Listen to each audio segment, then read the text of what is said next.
Hi, it's Jessica Sterling, the photographer based here in Los Angeles. Uh, Being a freelance entrepreneur, artist person, sometimes you get a little burned out on promoting and doing marketing and stuff like that, which you need to do because otherwise people don't know who you are or what you do, what you can, services you provide, etc. So, you have to kind of keep reaching out.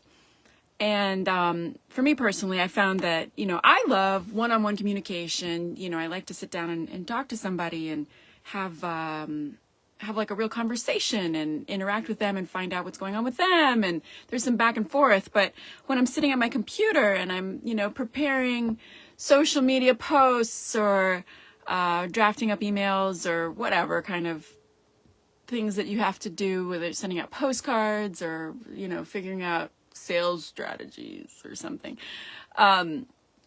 you start to sort of lose energy. At least I do.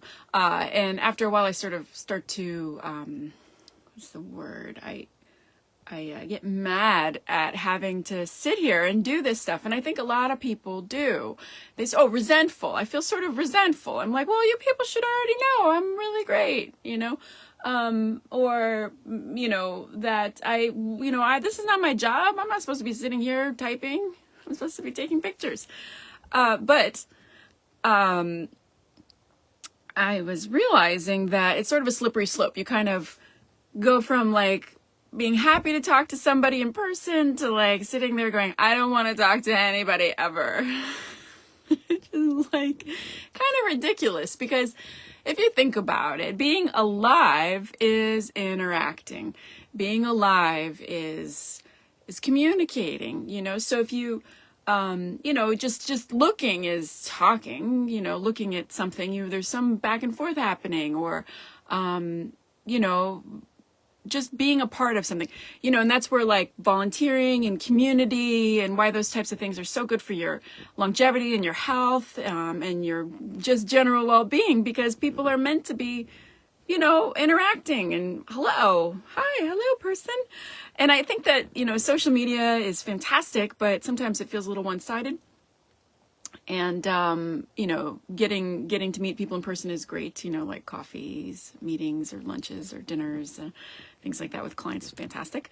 But I guess sort of what I'm thinking, it sort of bridges over into the next concept to me, which is, instead of just feeling like you are just communicating to no one, to try to keep it fresh. And that, you want to talk to, you're building up friendships, you're building up relationships. So when you're sending out communications to people, it's not just like, oh my gosh, I'm just going to tell people all about myself and stuff.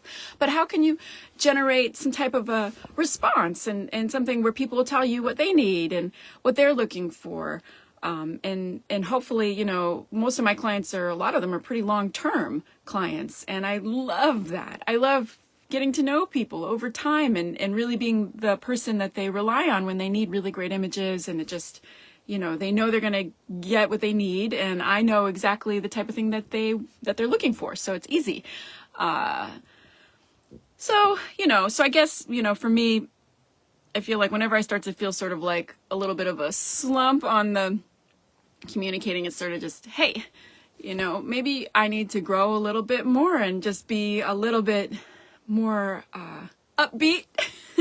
And because that's what life is, when you're feeling good and you're happy, you want to talk to people. But if you're sitting there and you get all kind of down in the dumps, you don't want to talk to nobody. So, cheer up a little bit and have some fun, put on some music, do some jumping jacks, maybe eat some chocolate. That's my go-to. But, recognize too that it is better to be communicating than to not.